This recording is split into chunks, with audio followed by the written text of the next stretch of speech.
오늘 이 주일 오후 찬양 예배에 오신 여러분 모두를 주님의 이름으로 축복하고 환영합니다. 특별히 우리 은혜교구가 헌신을 결단하면서 하나님 앞에 예배하며 나가고 있는데, 지난 금요 성령 집회도 많이 오셔서 기도로 준비하셨는데, 우리 은혜교구의 삶의 자리 가운데 하나님의 은혜가 올 한 해 가득 흘러 넘치게 되기를 간절히 축원드립니다.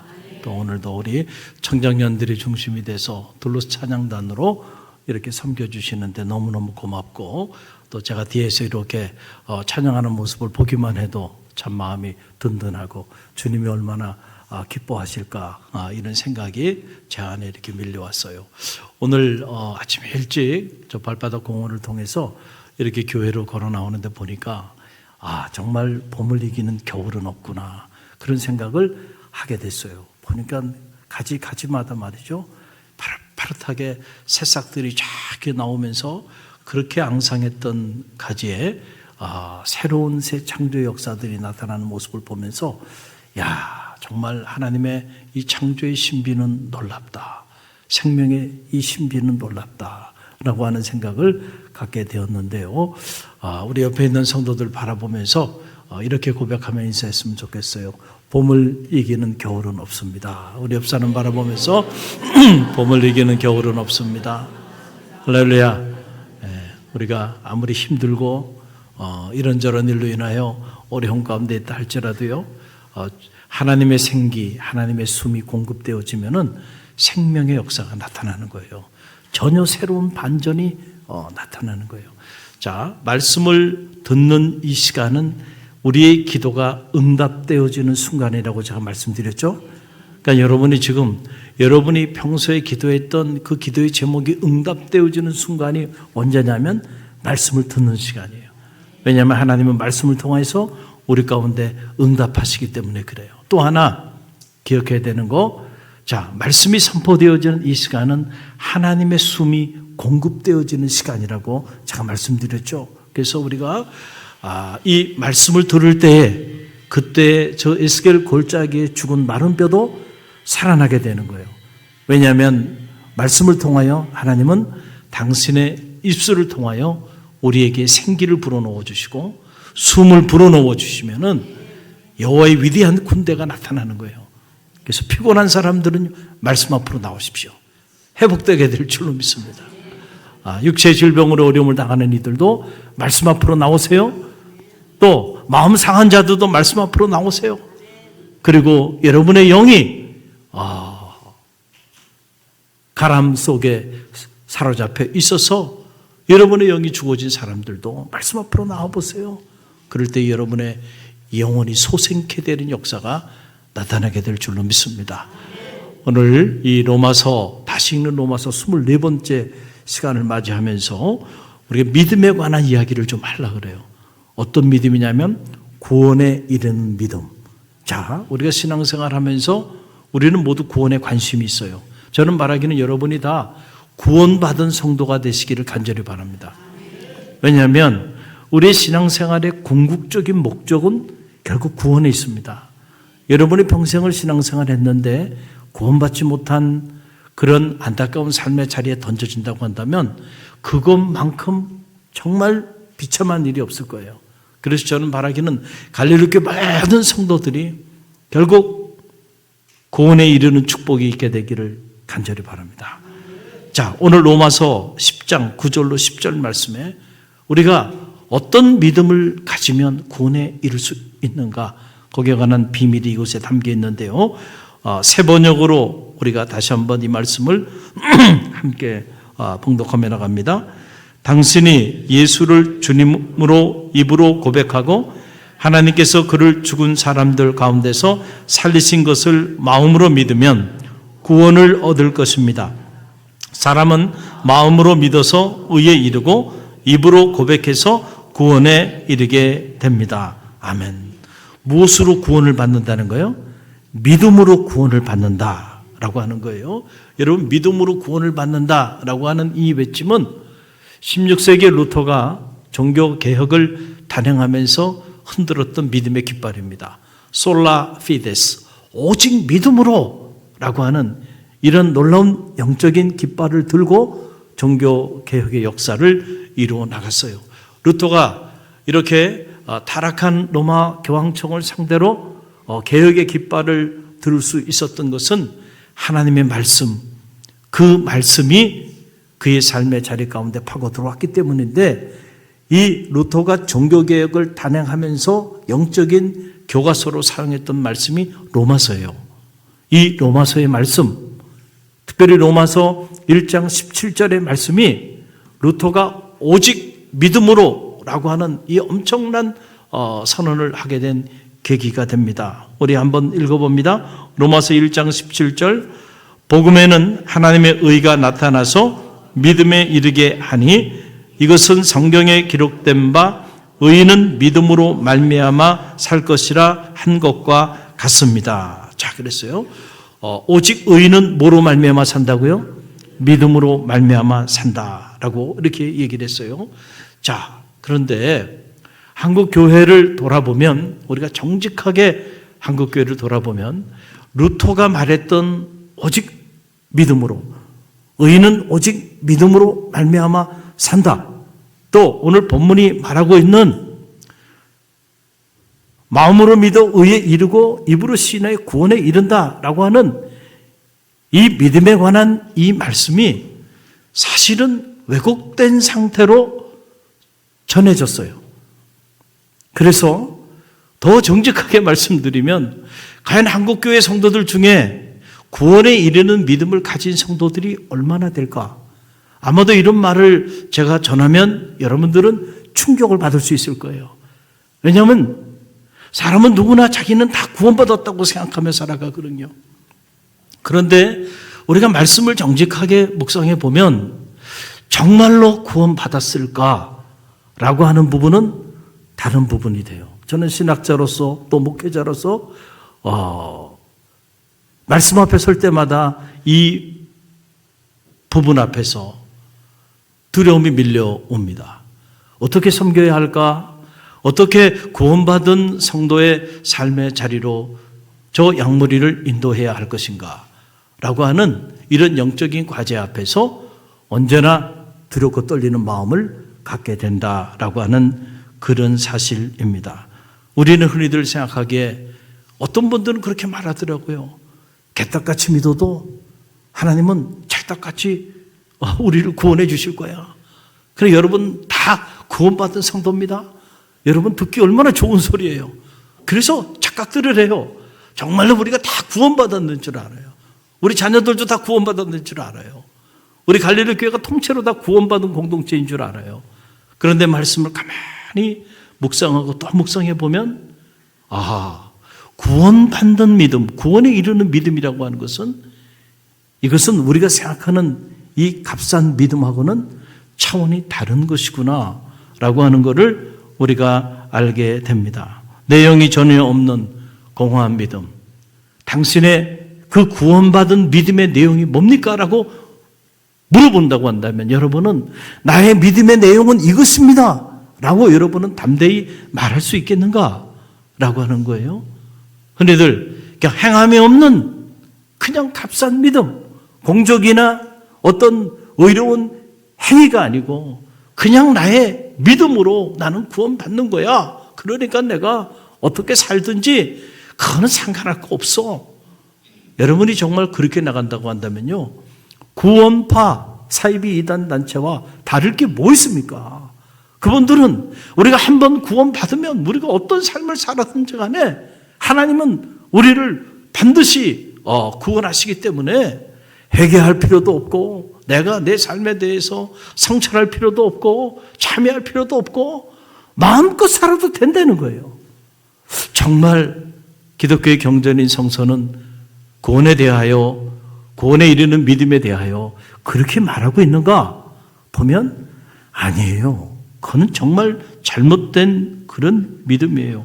그래서 우리는 흔히들 믿음이 있다라고 하는 사람들, 사실은 성직자인 저도 누군가 나는 참 믿음이 좋다라고 말하는 그런 사람들을 만나면 조금 두렵습니다. 좀 경계가 돼요. 왜냐하면 한국교회 안에서 믿음이 좋다라고 말하는 사람들, 그 사람들은 적어도 세 가지 특징을 가져요. 하나는 바로 뭐냐면 자기 고집이 강하다는 거예요. 뭐가 강하다고요? 믿음이 좋은데 자칭 믿음이 좋다라고 하는 사람들이 특징이에요. 고집이 셉니다. 그런 사람들은. 그래가지고 신앙생활도 자기 고집대로 합니다. 순종할 줄 몰라요. 그렇죠? 자기 고집대로 살아가요. 자, 또 두 번째 믿음이 좋다라고 하는 사람들의 특징이 바로 뭐냐면 대단히 이기적이다는 거예요. 저는 우리 갈릴리교회 성도들이 다 그렇다는 게 아니에요. 일반적으로 그렇다는 거예요. 그래서 믿음이 좋다라고 말하는 사람들 만나보면 자기와 자기 가족밖에 몰라. 대단히 이기적이야. 그리고 또 믿음이 좋다는 사람들을 만나보면 셋째로 욕심이 왜 이렇게 많은지 몰라. 그쵸? 여러분, 너 웃는 거 보니까. 그쵸? 야, 우리가 예수 그리스도를 구주로 영접하고 구원받은 성도의 삶을 살아가면서 믿음이 있다라고 말을 하는데도요, 욕심이 이렇게 많은지 몰라요. 그래서 자기를 이제는 비워야 하는데, 정말로 주님을 만나면 우리가 이제는 비우는 삶을 살아야 하는데 자꾸 채우지 못해서, 더 채우지 못해서 몸부림치며 살아요. 그래서 남의 것까지 다 빼앗아가지고 다 내 것을 만들려고요. 그렇게 욕심을 부리며 살아간다는 거예요. 과연 이런 모습이 정말로 구원받은 성도들의 모습일까? 기독교 경전이 말하는, 로마서가 말하는 구원에 이르는 믿음, 그 믿음을 소지한 사람들의 모습일까? 생각해보면 저는 아니라고 말할 수 있어요. 그래서 아무리 수천 명, 수만 명이 모이면 뭐 하겠어요? 아무리 교회가 화려하면 뭐 하겠어요? 구원받은 성도를 발견하기 어렵다고 한다면 안타까운 몸부림에 불과하다. 저는 갈릴리교회 모든 성도들이 실제로 구원받은 성도들이 되시기를 간절히 바랍니다. 구원에 이르는 믿음을 가지고 구원의 완성을 이루어 나가는 그런 성도들이 다 되시기를 주님의 이름으로 간절히 축원드립니다.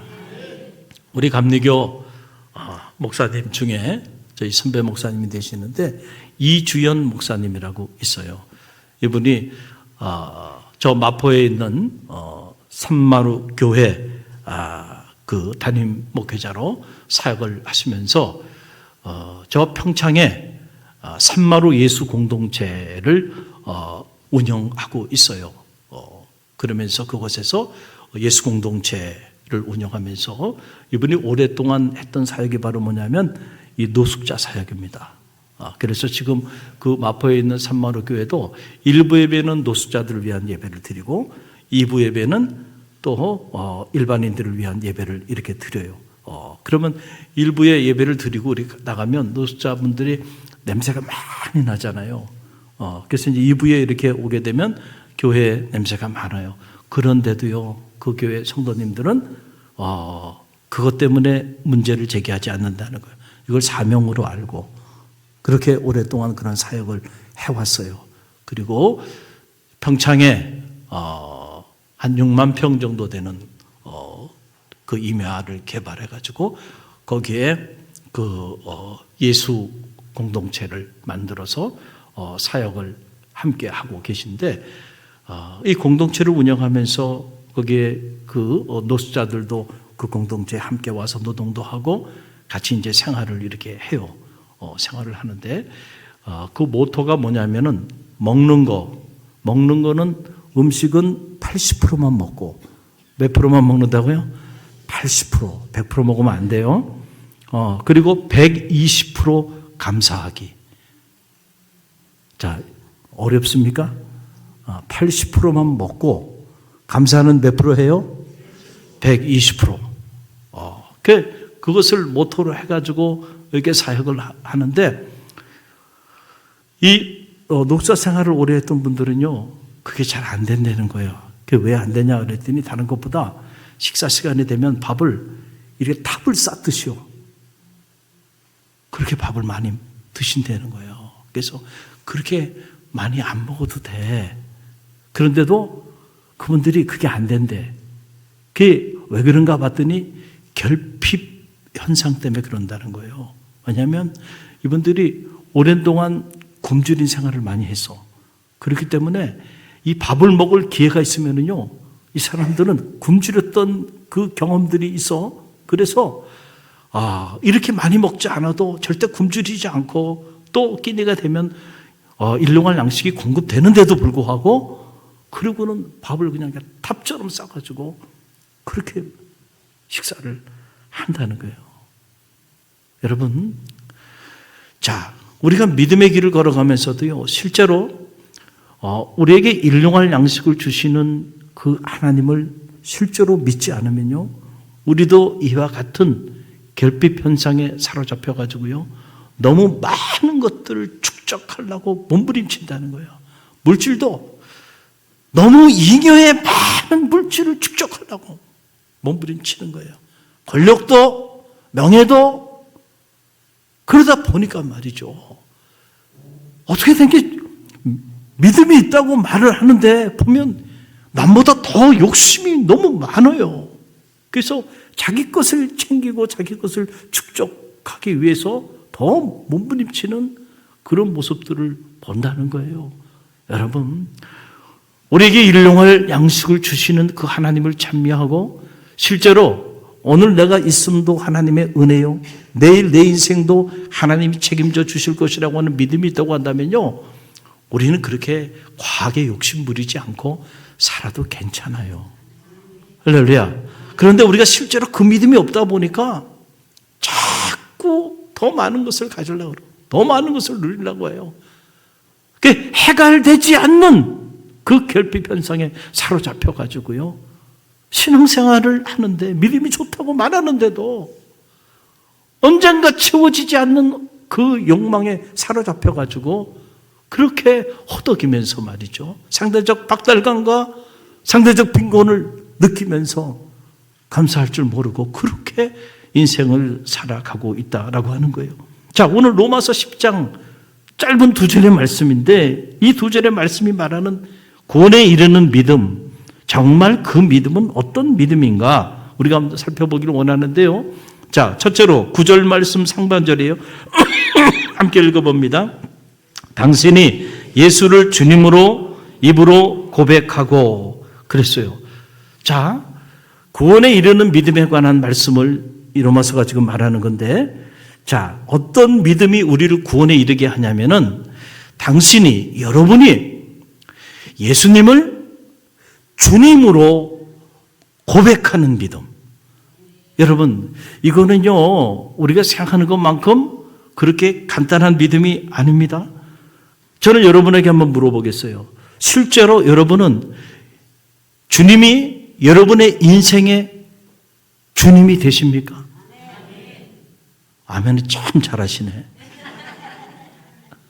주인이 된다는 건 뭐냐면은 내 인생의 주인이 내가 아니라는 거예요. 주님이, 예수님께서 내 인생의 주님이 된다는 거예요. 그러면은 여러분, 이제는 내 인생의 주인으로 주님을 모셨기 때문에 내 생각이 더 이상 중요하지 않아. 그런 사람들은 내 계획이 중요하지 않아요. 내 고집도 더 이상 중요하지 않아요. 그럼 뭐가 중요할까요? 내 인생의 주인이 되신 분이 예수님이야. 그러니까 항상 여러분이 여러분의 삶의 자리 속에서 크고 작은 일을 결정할 때 뭘 생각해야 돼요?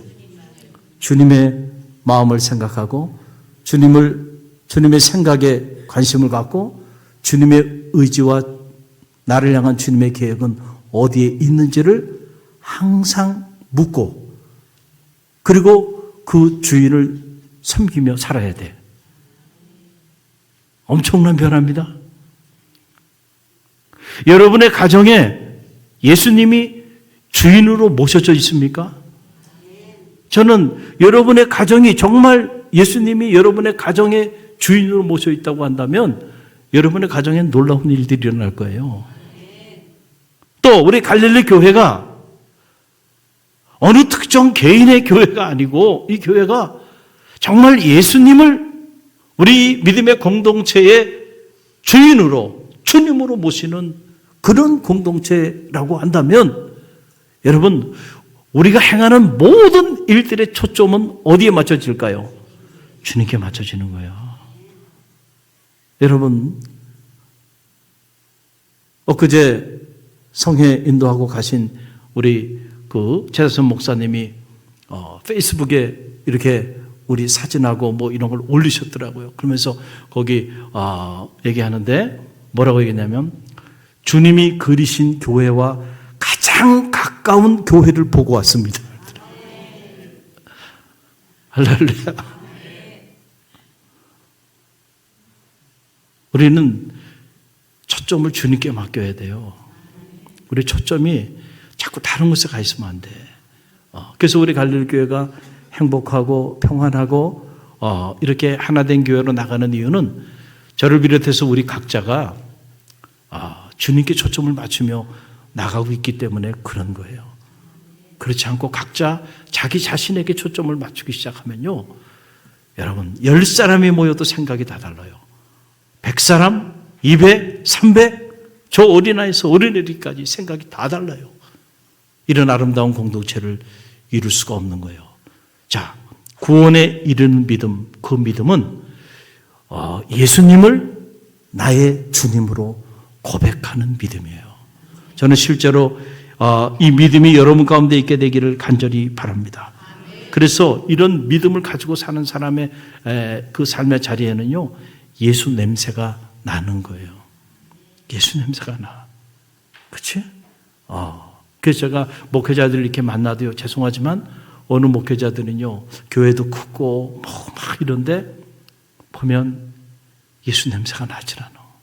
그냥 좀 멀리 하고 싶어요. 좀 부담스러워. 그런 분들이 있어요. 막 목소리도 이상하고 막 어깨에 막 힘을 주고. 자, 그런 모습은 주님의 냄새를 맡을 수가 없어. 저 사람 뭐 하는 사람이지? 이런 생각이 들어요. 그런데 어떤 분들을 만나보면 예수님 냄새가 나는 분들이 있어. 그런데 그분들은 보면은 그렇게 큰 교회 사역을 하시는 분이 아니야. 그런데도 이렇게 만나면 예수 냄새가 나. 할렐루야.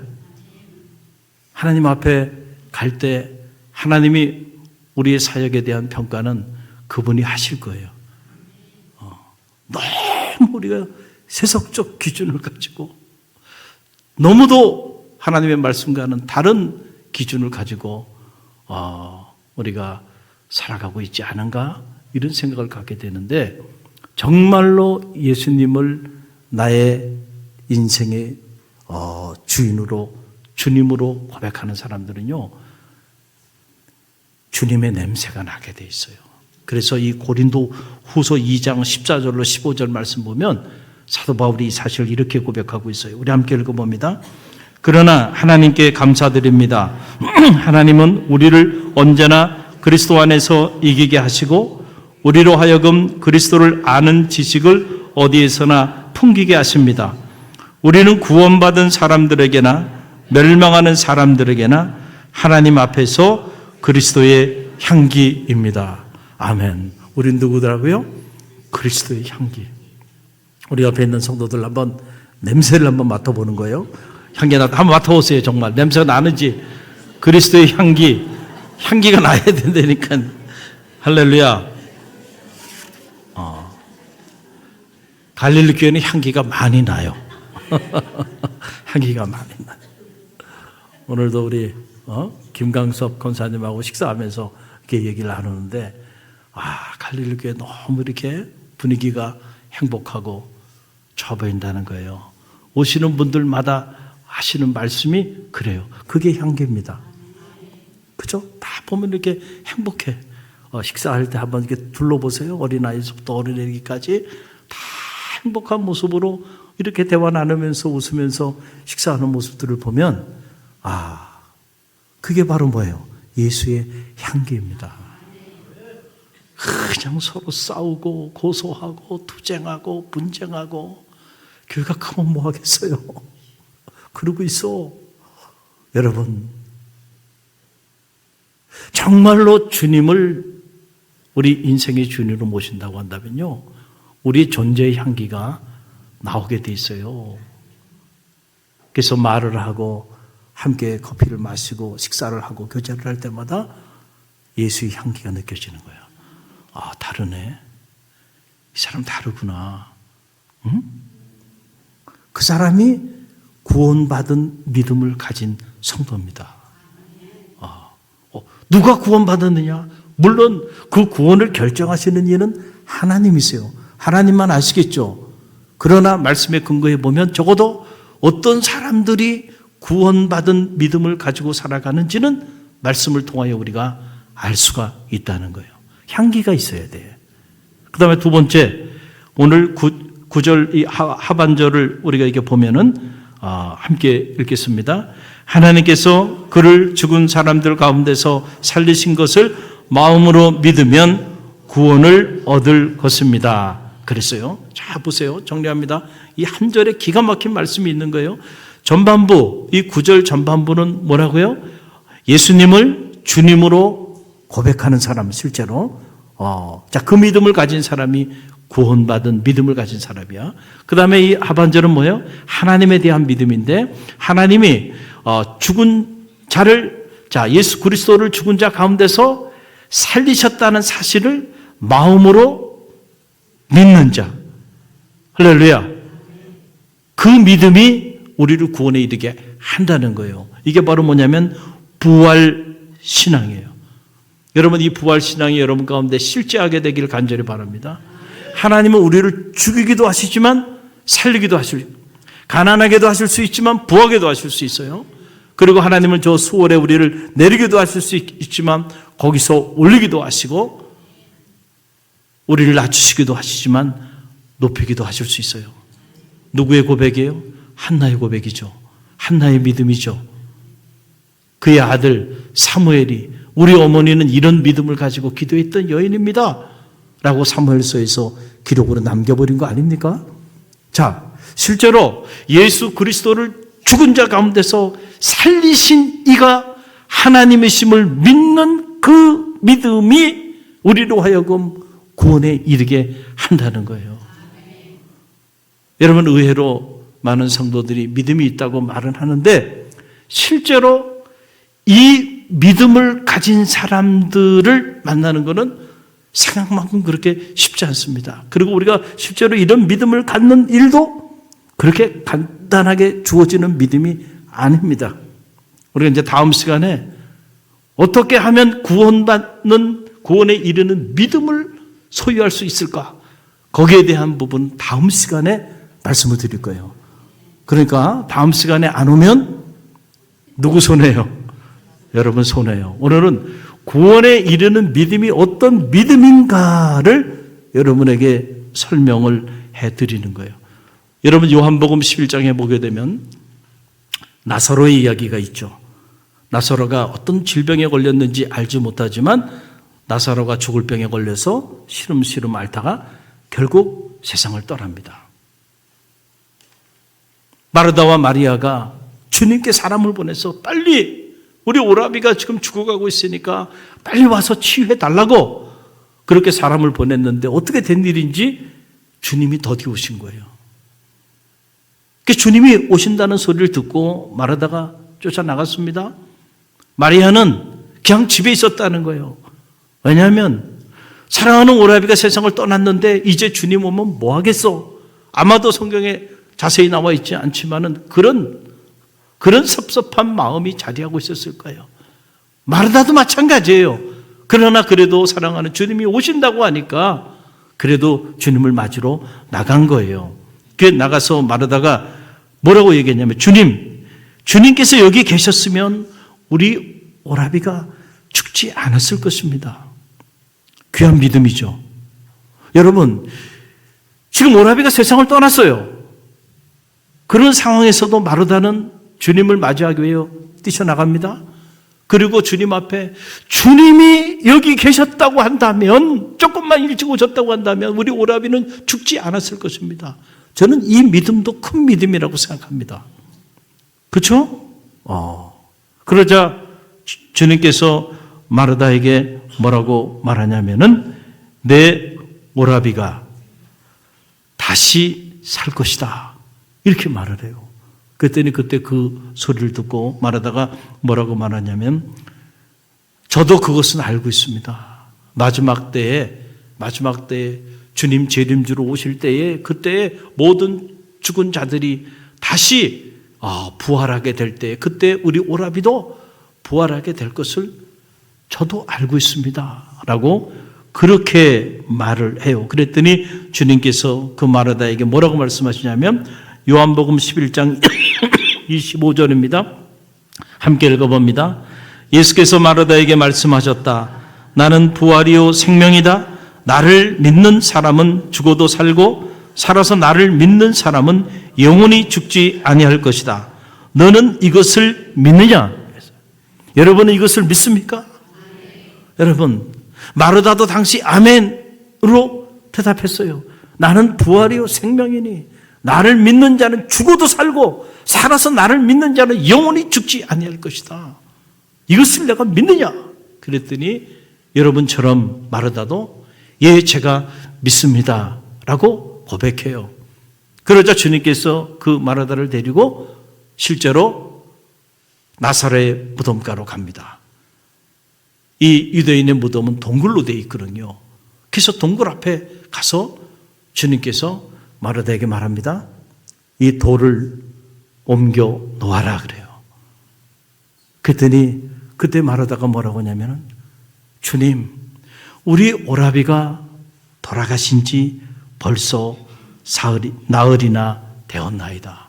냄새가 나나이다. 이렇게 말을 해요. 방금 전에 나는 부활이요 생명이니 나를 믿는 자는 죽어도 살겠고 살아서 나를 믿는 자는 영원히 죽지 아니하리라. 이것을 내가 믿느냐 그랬더니 아멘, 그런 거예요. 여러분처럼.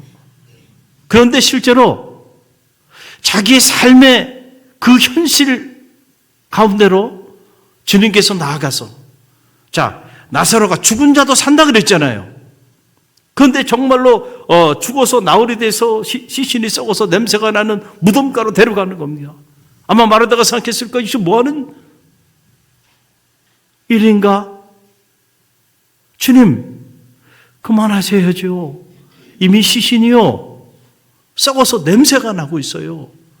그건 뭘 의미하는 거예요? 금방 뭐라 그랬어요?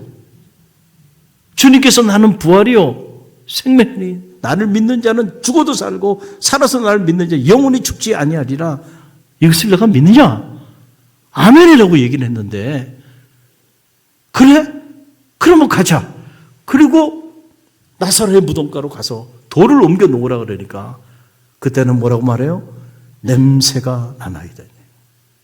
자, 여러분 보니까 아까 아멘 다 하셨는데, 이제 여러분 각자의 삶의 현장으로 여러분을 모시고 가가지고요,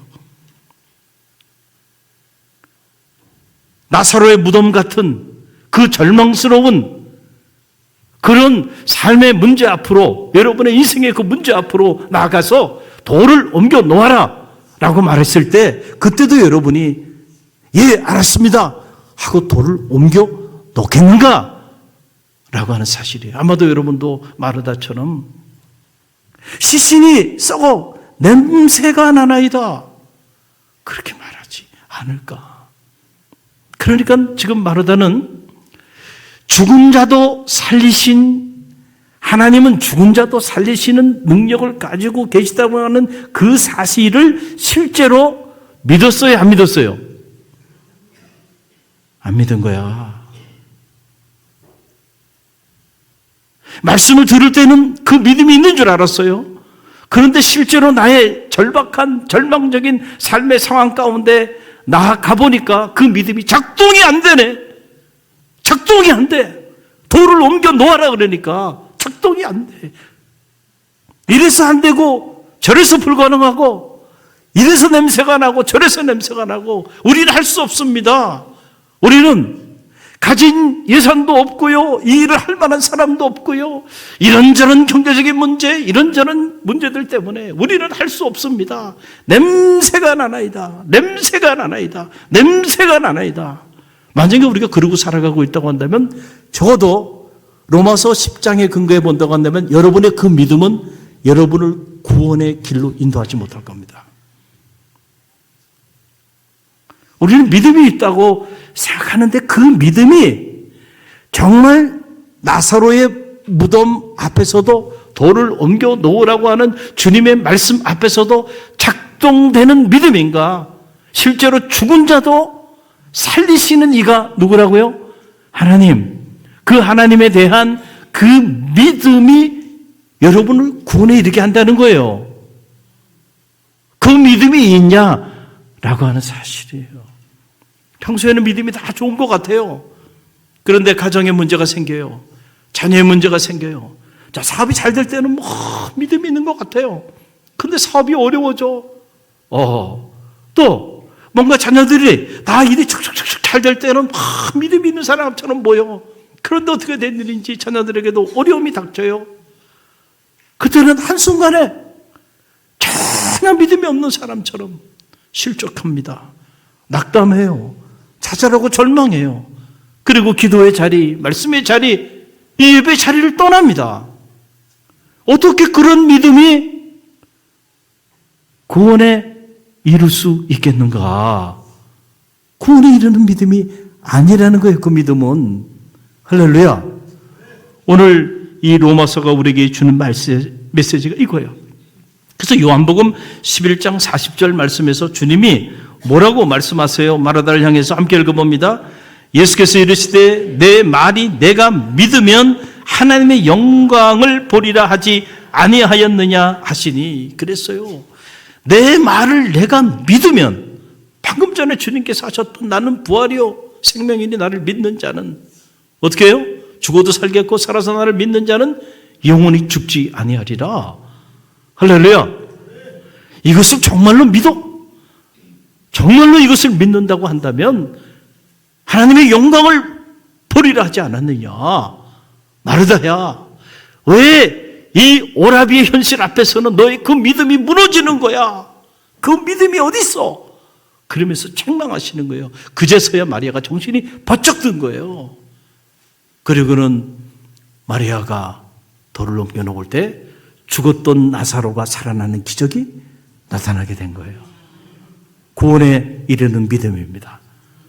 이 믿음은 이 땅의 삶을 살아가면서도 우리가 이 구원의 능력을 체험하는 삶을 살게 되고, 이 땅 너머에 이제 잠시 나그네 여정길이 지나면 우리 인생에 또 터미널이 있을 텐데, 그 마지막 그때에도 여러분이 구원에 이르게 되는 그런 놀라운 역사가 이 믿음으로 인해서 여러분의 삶에도 나타나게 될 줄로 믿습니다.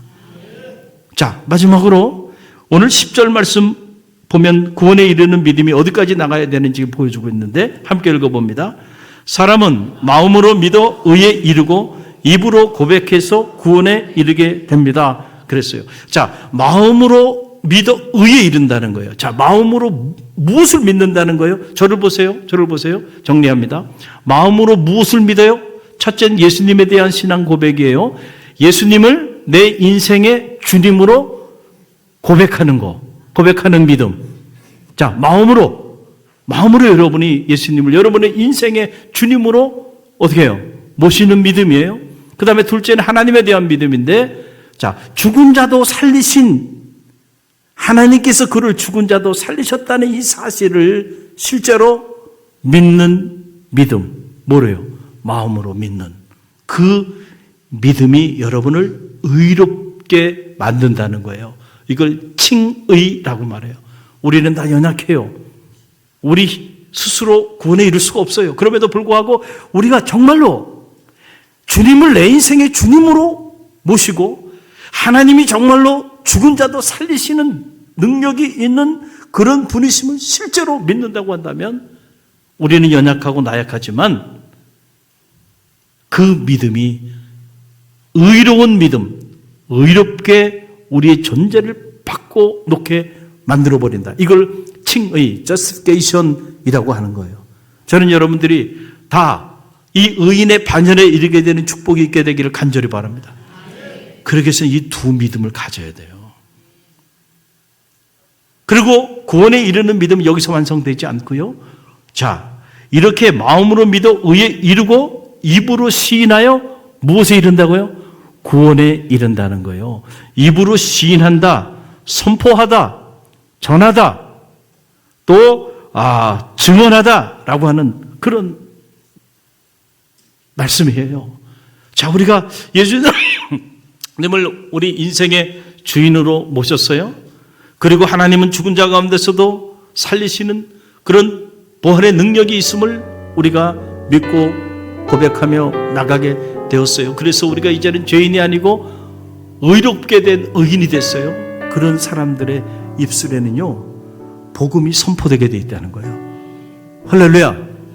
복음이 선포되게 되어 있다는 거예요. 그래서 이 사실을, 이 복음을 전하는 이 복음을 선포하며 사는 사람, 이 복음을 간증하며 사는 사람, 그 사람들이 뭐에 이르게 된다는 거예요? 구원에 이르게 된다라고 하는 거예요. 그 사도 바울이요, 이 로마서 1장에서 뭐라고 말해요? 나는 복음을 절대로 부끄러워하지 않는다. 왜냐하면 이 복음은 믿는 자들에게, 모든 믿는 자들에게 구원을 가져다 오는 하나님의 능력이 되기 때문이라 그랬어요. 사도 바울이 이 사실을, 주님을 만난 다음에 사도 바울의 인생이 뒤집혔는데 어떻게 뒤집힌 거예요? 자기 인생의 주인이 자기인 줄 알았는데 알고 보니까 내 인생의 주인은 내가 아니고 주님이셔. 할렐루야. 그리고 예수 그리스도를 죽은 자 가운데서도 살리신 이가 누구신가 알고 봤더니 그것이 하나님이셔. 사도 바울이 이 믿음을 갖게 돼. 이게 복음입니다. 할렐루야. 이 복음을 전하지 않을 수가 없었던 거예요. 그래서 오늘 말씀 보게 되니까 사람은 마음으로 믿어 의에 이르고 입으로 고백해서 구원에 이르게 된다. 할렐루야. 입으로 고백한다는 거, 간증한다, 선포하다, 전하다라고 하는 그런 말씀. 우리 갈릴리 교회가 이제 지역 행복 전도 사역팀, 또 온라인 전도 사역팀, 온라인으로 오프라인으로 우리가 복음을 전하는 그런 교회로 나가는 이유는 어디냐면은 실제로 구원받은 성도들의 삶의 그 역사를 이루어 나가는 영적인 행위인 거예요. 할렐루야. 여러분이 여러분의 삶의 자리 속에서 복음을 여러분의 입술로 고백하고 간증하고 선포하고, 그리고 여러분의 삶을 통하여 그리스도의 아름다운 향기들을 바라는 삶을 살아간다고 한다면 여러분은 구원에 이르는 믿음을 가진 사람들이에요.